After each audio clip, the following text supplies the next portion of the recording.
Hey everyone, today we're going to be taking a look at the symbols of Lent, a bit of a new devotional series. And the first symbol of the Lent season that we're going to be taking a look at is ashes.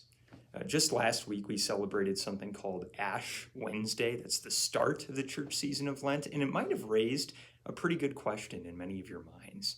Why do we call it Ash Wednesday? Why are we talking about ashes of all things here in church? The Old Testament actually helps us to understand that a little bit better.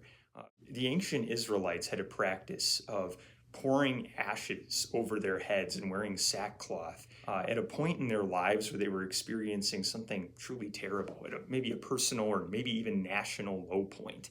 This is something that they would do to mourn the loss of a loved one, but it was especially something that the Israelites would do when they were mourning over sin.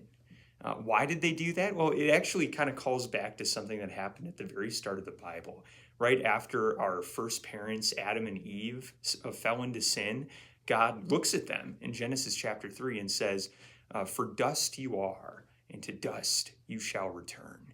So, in other words, sin brings death. Death is not natural at all, it is a consequence of the evil that human beings brought into the world when they rebelled against God.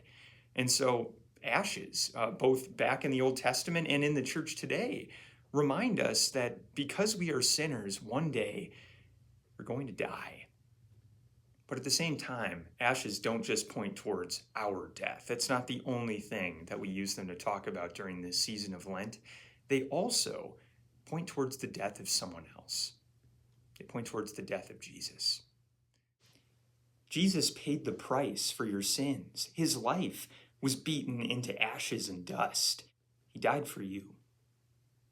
And because Jesus died, we get to live forever.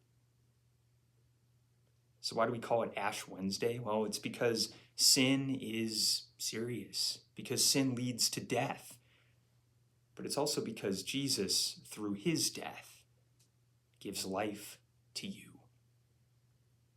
Thanks for watching.